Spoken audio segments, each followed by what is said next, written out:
Hi, my name's Pascoe Sabido. I'm a campaigner at Corporate Europe Observatory, and this is Don't Ask Google, Ask CEO.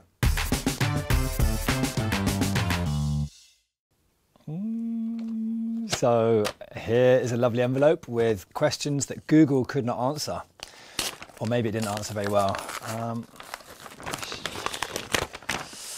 Right. This is not prepared. Let's see what we got here. Okay. What is the problem with green hydrogen? If you ask Google, Google won't tell you this, but the problem with green hydrogen is that it's not going to exist. That actually it needs loads of renewable electricity, it needs loads of water, and we simply don't have enough of either of them. In the EU, they're saying what we can do is get renewable electricity from other countries in the global south, Chile, South Africa, Namibia, but all of these countries have water shortages. So when you're trying to make green hydrogen from renewable electricity using water, it's not going to happen. Instead, you're going to lead to loads of droughts. People are not going to be able to have drinking water, and countries that should be using renewable electricity for electrification, energy access, for local factories, for local development, they're not going to be able to because they're too busy using it to make green hydrogen to then export to Europe. So that's not a great idea. But the fossil fuel industry tells you that green hydrogen is going to solve everything. It's the silver bullet to decarbonise the economy. But they want you to think that because today, 99% of hydrogen comes from fossil fuels. So if we haven't got enough renewable electricity and we haven't got enough water to make green hydrogen, what we're going to use? We're going to use fossil hydrogen. And that's exactly what the fossil fuel industry wants to happen, so they can carry on pumping oil and gas and staying in business. So the big problem with green hydrogen is it's a fairy tale, it's a myth, a unicorn, and it ain't going to happen. So we should probably move on. Next, what is the problem with CCS? So CCS is carbon capture and storage. This is the sort of industry solution to carrying on with fossil fuels, basically. What they say is rather than stopping emissions, we can capture them. So imagine you've got a gas-fired power plant and all the emissions are coming out the top. You'd capture them, and according to industry, you then bury them. But the problem is, this technology, it's been around since the 70s and it does not work. It does not work at scale. And where it has sort of worked, it's incredibly expensive, incredibly experimental. And the few examples that they do have working where they've managed to capture the CO2, do you know what they're doing with it? They're pumping it back into oil and gas fields to increase the pressure so they can extract more oil and gas. So carbon capture and storage is actually leading to even more fossil fuel use and consumption. And what we're hearing, I mean, we heard this with coal, we're hearing it now with oil and gas and hydrogen, is they're going to be CCS ready for when this magical technology is finally ready. But in the meantime, what happens? We just carry on with oil and gas. We carry on with coal. We carry on with everything else. So we're going to carry on building fossil fuels with the hope that one day CCS will be ready. But it hasn't been, and it won't be. And in the meantime, that just means more fossil fuels, more emissions, trashing the climate. Those who are most vulnerable are going to suffer even further. And we're not going to move away from fossil fuels towards renewables. So CCS is really an escape hatch used by the fossil fuel industry to stop us moving away from fossil fuels. What is the problem with carbon offsets? So to quickly explain, a carbon offset, often used by the oil and gas industry, they say, don't worry, we can carry on pumping oil and gas, we can carry on emitting, but what we'll do is we will offset the carbon, we'll offset the CO2. And you can do that by buying some credits, either a forestry project or a renewable electricity project or a mega dam or something like this. But the problem is most of these carbon offsets don't work. They're complete junk. There's a great study by Corporate Accountability looking at Chevron's offsets, and the vast majority, around 80%, they were junk. They didn't work. They didn't reduce emissions, or they were not new reductions of emissions, or projects would have happened without that investment. So what you're seeing is there's not going to be any reduction happening from these offsets. And in the meantime, fossil fuel companies and airlines and other big polluters are going to carry on putting emissions into the atmosphere. So actually, yeah, it's just allowing fossil fuels to continue and the fossil fuel economy to continue rather than moving away, leaving them in the ground and having a just transition. Okay, getting more complex. What is the problem with net zero? So first of all, it's worth saying what net zero is. It's it came out as a big sort of solution from big polluters, because what they say is, rather than getting to zero emissions, what we can do is, where we can't get to zero, we'll then have negative emissions. So we'll have technologies that can suck CO2 out of the atmosphere, or trees are another way to suck CO2 out of the atmosphere. But the problem is, every single big polluter claims it's going to be using these technologies to suck CO2 out of the atmosphere. These technologies don't exist, not at scale and not affordable. So what's called carbon dioxide removal, CDR, really is not up to it. And direct air capture, which literally sucks CO2 out of the atmosphere, doesn't work at scale and is really expensive and produces a lot of toxic materials. And B, if you're going to, their other big thing is planting billions of trees. But where are these trees going to be planted? I mean, you need huge amounts of land mass to plant all the trees that are going to be needed. So the reality is there's just simply not the land, there's not the technology. And what we should be doing, instead of saying we're going to offset our emissions, it's a bit like the carbon offsetting. What we should be doing is saying, let's reduce the emissions in the first place. Let's keep fossil fuels in the ground. Let's stop the stranglehold of our economy by the likes of Shell and BP. And yeah, let's actually have a climate-friendly economy, a climate-friendly energy system that works for people on the planet. That is not net zero. And unfortunately, it's entrenched both at the UN level and the EU level. So it's going to be a big fight to get us past net zero, and we need real zero and real solutions. Right. Why is COP28 being held in the UAE, so in the United Arab Emirates? So this year it's being held in Dubai. The head of COP28 is in fact a guy called Al Jaber, who's the head of the UAE's national oil and gas company, ADNOC, the Abu Dhabi National Oil and Gas Company. It's being held there because every year the UN climate talks are supposed to rotate between different regions.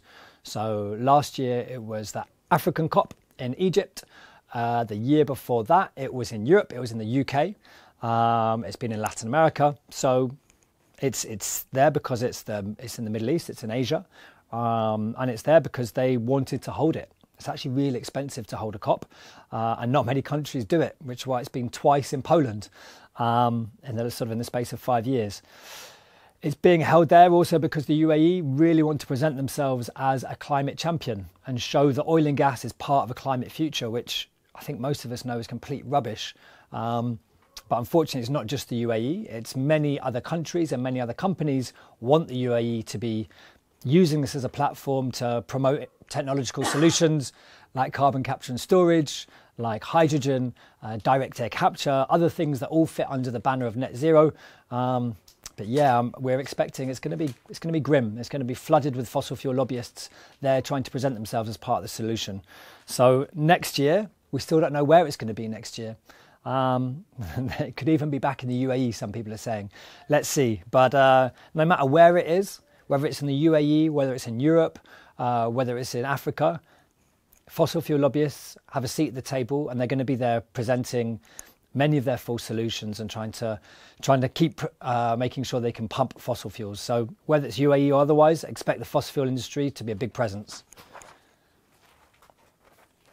You can take a break. Okay, I just need to leave.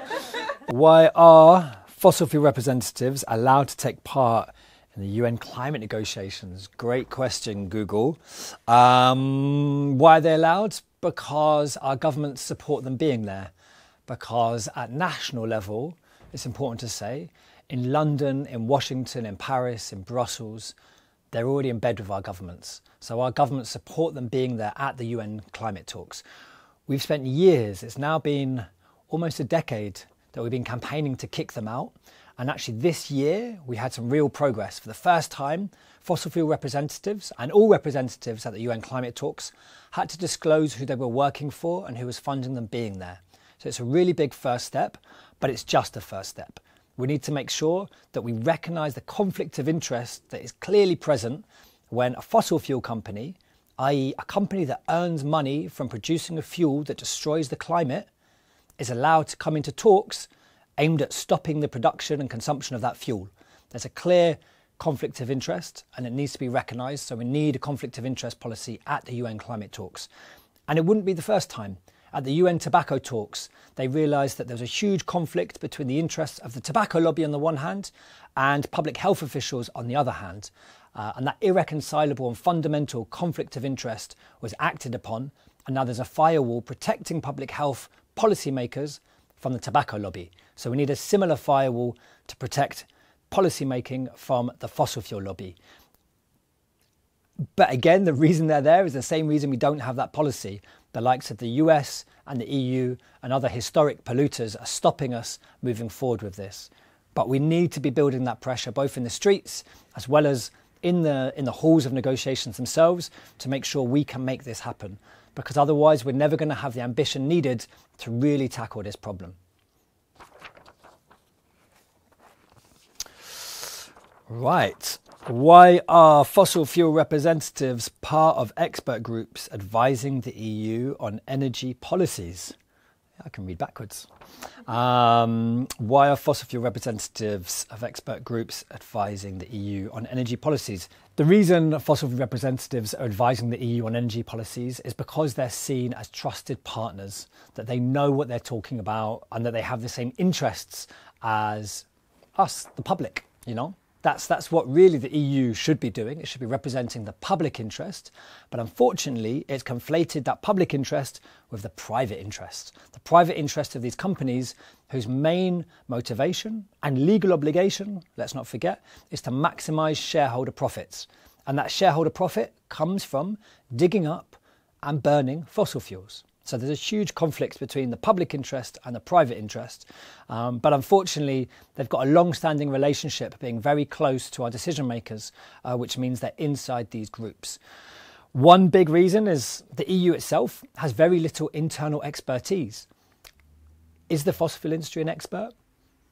It's a stakeholder. It definitely has some skin in the game, but it's definitely not an expert in that sense. It's not advising on the energy transition. In fact, anytime you put it around the table, what does it tell you? Let's not move away from fossil fuels. Let's not move away too quickly. Let's keep going. You know, fossil fuels can be clean and green, or let's go for high-tech solutions like hydrogen, which actually come from fossil fuels. So having them around the table and advising in expert groups means that the EU continues to get biased advice from lobbyists who have a vested interest in continuing fossil fuels. So if we want the EU to really transition away from fossil fuels and leave them in the ground in a sort of managed decline, then we need to not listen to them. That's quite simple. Of course, they're going to have to be involved in that phase out because they do have technical expertise of how we do the phase out itself. But in terms of the political decision making about do we want to phase out, when do we want to phase out, how do we want to phase out, they shouldn't be there. So we need to kick them out of the expert groups and, to be honest, kick them out of politics in general. And not just kick them out. If we want real solutions, we need to bring people in. We need to bring trade unions in. We need to bring energy poverty groups in, housing justice groups, climate groups, those who have experience of really tackling this problem, rather than those who have a vested commercial interest in maintaining the status quo.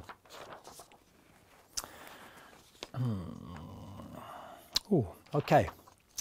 How was fossil fuel ally Wopke Hoekstra, excuse me to all the Dutch for my pronunciation, how was he assigned as the new climate commissioner? So a bit of background. Hoekstra was a Dutch minister from a sort of Christian centre-right party in the Netherlands, and he's now the new EU climate commissioner. It's worth also saying he used to work at Shell. He also used to work at McKinsey, the consultant, for 11 years. 6 of those whilst being a senator at the Dutch Senate. So he was working for a consultant whilst being a Dutch senator, and we still don't know who his clients were. So this is pretty scandalous, that he could have been working for big polluters whilst also being a Dutch senator. And many of the connections he made whilst being an employee at McKinsey, he was a partner, not just an employee, a partner for years as well, Many of those contacts he's still got. Many of those connections he's still got. So this is, if I was working at McKinsey now, I'd think great that he's a commissioner, because this is an easy way in to policy making. So this is a gift for lobbyists. But the reason he got in is because the European Parliament didn't stand up to it. They didn't protect the public interest. And they thought the fact that him making hollow promises about increased climate targets would do the trick. They thought that maybe, he would be good in his job. But they ignored the simple fact that he was a consultant for many, many years. McKinsey over the last few years, has worked for 43 out of the 100 biggest polluters in the world as its clients. So we don't know who Hoekstra worked for. He hasn't yet told us. We need to get that information.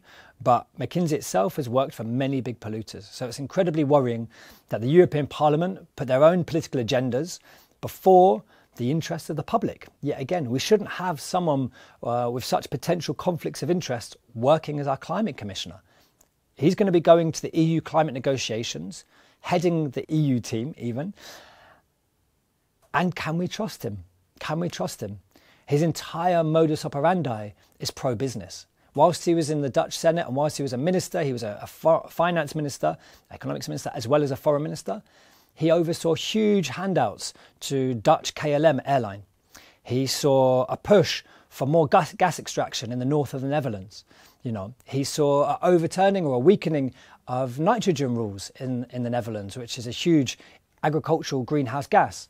So he's not got a climate record on at all, despite what he said during his public hearing in the European Parliament. But MEPs have trusted him. I find it really, really worrying. And maybe one of the key issues to point out, the reason he got the green light is because the centre-right party, he was having his audition, his hearing at the same time as another commissioner from the centre-left. And the centre-right said, we're not going to approve your guy unless you approve our guy. So what we saw was realpolitik between the sort of two big parties, and they both approved each other's guys. So now us, the public, are left picking up the pieces. I'm incredibly worried. But what we need to see is who he works for and take it from there. Until we have that information, we really can't do anything. So we need to find out who he worked for and see, there is still a way to remove him. So let's see. Oh, wow. I wonder what ChatGPT would tell you. How can we stop temperatures rising above 2 degrees centigrade? 2 degrees centigrade is already climate disaster. Let's be honest about this. 1.5 was seen as disaster, and yet this summer we've already passed 1.5. Not permanently, but with El Nino, in parts of the world we've passed 1.5 degrees as average temperature rise. 2 degrees means even more floods, even more droughts, even more fires, even more storms, even more deaths, even more people forced to leave their home. So this 2 degrees is a disaster. It's a death wish for millions. And not just black and brown people, who's been normally impacted by climate change, also for Europe. So Europeans should be opening their eyes. And of course, who's going to be really hit? It's going to be the poor. It's going to be those with the least resources, those who can't afford to buy a nice house in a safe area. Who's going to be on the floodplains? Who's going to be on the cliffs that collapse? Yeah, who's not going to be able to afford higher food prices? It's going to be a disaster for the most vulnerable in our society, which is why the fact we're even having to answer this question is incredibly depressing. But stopping temperatures rise above 2 degrees, it's really difficult. If I'm honest, it's incredibly difficult. But as a starter, of course, leave all fossil fuels in the ground. We need to completely move our economy and our energy system away from fossil fuels. But that's not going to happen whilst the fossil fuel industry is in bed with our government. So one of the key ways that we're going to leave fossil fuels in the ground, and we're actually going to change our economy and our energy system, is by cutting out the fossil fuel industry. We need to kick them out of politics. We need to introduce a firewall to protect policy making from their influence, the same that we did to the tobacco lobby. So yeah, we need fossil-free politics and kicking big polluters out. And there's great organisations working on this. So go sign up to their campaigns, because actually what we're going to need to stop temperature rising above 2 degrees is you. Is you, is me, is all of us, not accepting what our politicians are doing, not accepting status quo and business as usual, and not accepting that all of these big polluters are telling us they're part of the solution when they're not. So this means getting out into the streets, it means building on our communities, it means going on marches, taking direct action. It means building the solutions that we want to see, building community energy, building agroecology, building these solutions. But we need it bigger, we need it better, we need it faster. And we also need to do it outside of capitalism, because capitalism is destroying this planet. And even then, do we stay below 2 degrees? I don't know. We can do as much as we can, because if we don't, it's going to be all of us. It's not just going to be the poorest. It's not just going to be black and brown people. It's going to be everybody. Because once we hit 2 degrees, we've got tipping points. Who knows where it's going to go? So yeah, we need to get out. But climate change is not a question of changing the climate. It's a social question, an economic question, a democratic question. It means how much people's wages. That's a climate question. Who gets impacted in their workplace? You know, who is the poorest in society? What's inequality like? You know, who has access to good food? Who has access to housing? These are questions that are climate questions, but they go far beyond climate. And if we don't tackle these questions, if we don't tackle questions of what are people's material conditions today, what are people's, you know, what lives are people being forced to live, and how can they be better? How can we have dignified lives for everybody? If we don't tackle that, then we're never going to tackle climate change, because it's not technical, it's political, it's social. So we need to move beyond thinking that this is about parts per million, this is about how many molecules of CO2 in the atmosphere. It's not. It's about how much power that we've got and how much determination we've got to overthrow the current political and economic elites who are benefiting from this system, and they're going to push us way beyond 2 degrees. What needs to change? Everything. Everything needs to change. Me and you probably too. So we can't do that alone. Let's not think this is not a thing about individuals. This is a thing about me and you coming together. So to change, we need to get out of our bubbles. We need to get into the streets. We need to work together. And we need to realise, it might sound cheesy, but there's a shared humanity in all of this. And don't believe BP, don't believe Shell, don't believe the big agribusiness, Monsanto's and BASF and others. You know, when they tell you that you can consume your way out of this by buying the right products, because only the rich have the luxury to do that. I don't want to have to choose between a good and a bad product. I don't want there to be bad products. I want everyone to be able to have the best. I think everyone should. It's not about having to choose. So we need to change that system. That's an economic system. Change that system that's based on capitalism and move beyond it. But that's, me and you coming together to change it, to stop being individuals, to get out of our bubbles and reach across class lines, race lines, all lines. This is how we build social movements. And it's not new, it's happened. There's so many examples in the past where we've seen strong social movements change what needs to be changed. And it takes time. And this is the big contradiction. This is the whole thing about climate change is urgent. But urgency can also stop us. So how do we build trust? How do we build relationships? That's what needs to change. Because otherwise, without being too negative, it's fascism. That's what happens when you get individualized and people start responding through fear. And we need to support each other. We need to support everyone. We need to not blame the other, as we're seeing across Europe.